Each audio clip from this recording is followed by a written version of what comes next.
Well, RAMI KHOURI is a senior fellow and the Middle East Initiative at Harvard Kennedy School, joins us by Skype from Boston. Good to have you with us.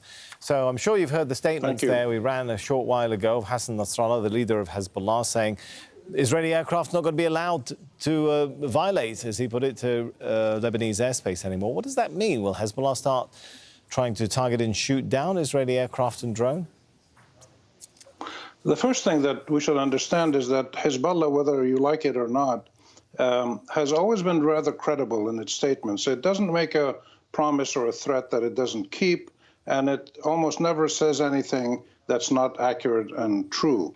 So when Hezbollah's leader, Nasrallah, says that they're now going to prevent or shoot down Israeli drones, unlike before, that's a pretty serious step ahead in the escalating tensions that have been escalating between Israel and Hezbollah for many years, actually. And he made a couple of other statements saying that Hezbollah would not retaliate like before in the Shib'a Farms area, which is that area between Syria, Lebanon, and Israel, where they both do tit-for-tat attacks and let it go at that. Now Hezbollah is saying, well, we're going to attack something inside Israel, and that's likely to happen. They may attack a small unit or something, or a house, but they're almost certainly going to do something somewhere in Israel. And this is a serious escalation that was essentially started by the Israelis, because the Israelis had never before really hit targets like that in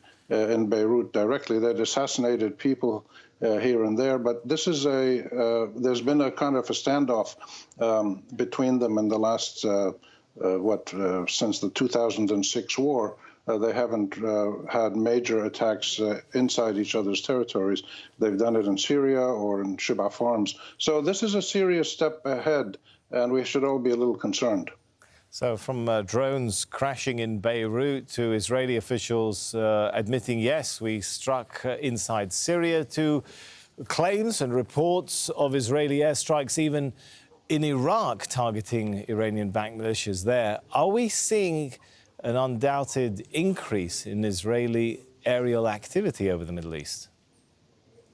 Oh, for sure. And this is not new. This has been going on for decades, since the late 1960s or 1970s. But has it increased, Rami, with perhaps as the Assad regime takes more ground, as the Iranian presence in the Middle East strengthens? Is that the sort of dynamic that we're seeing now?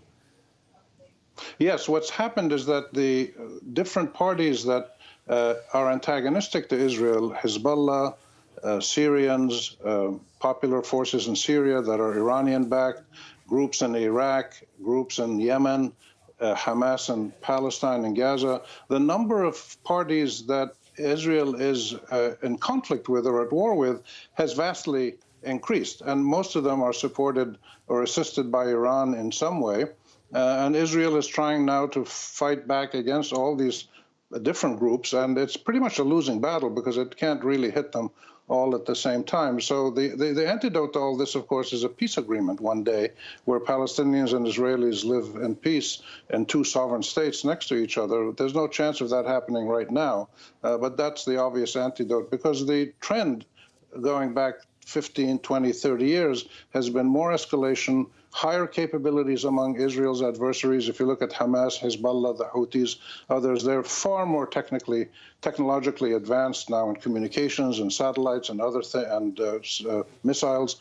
So the trend is not really in Israel's favor, and all it does is keep attacking people, and the number of people that keep fighting back keeps increasing. All right, RAMI KHOURI there from Boston.